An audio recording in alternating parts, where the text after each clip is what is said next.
विधानसभेच्या विशेष अधिवेशनाचा आज दुसरा दिवस आहे।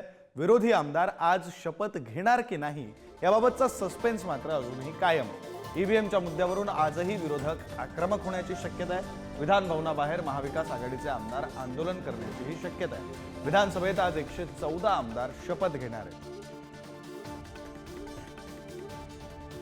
प्रतिनिधी निखिल चव्हाण आपल्यासोबत जोडले गेलेले आहेत। अधिकचा तपशील त्यांच्याकडून घेऊया।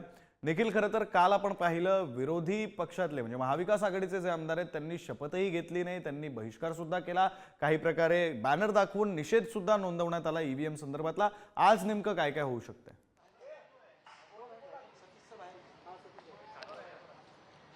नक्कीच विक्रांत, आज विशेष अधिवेशनाचा दुसरा दिवस आहे आणि काल जवळपास 173 आमदारांनी शपथ आहे ती या ठिकाणी घेतलेली आहे। उरलेले 114 आमदार आहेत ते आज या ठिकाणी शपथ घेतील आणि एकूणच पाहायचं झालं तर काल संपूर्णपणे महाविकास आघाडीचे आणि एकंदरच महायुतीच्या विरोधातले सर्व आमदारांनी आहेत ते ईव्हीएमच्या विषयाबाबत एकच आक्रमक झाल्याचं आपल्याला विधान भवनाच्या परिसरात देखील पाहायला मिळालेलं होतं। आज देखील विधान भवनाच्या पायऱ्यांवरती हेच आमदार आहेत ते या ठिकाणी आंदोलन करणार आहेत आणि मरकडवाडीला ज्या ठिकाणी शरद पवार हे स्वतः जात आहेत तर त्याच्याच या ठिकाणी विशेष अधिवेशनामध्ये विधान भवनाच्या पायऱ्यांवरती हे आंदोलन होताना आपल्याला पाहायला मिळतंय।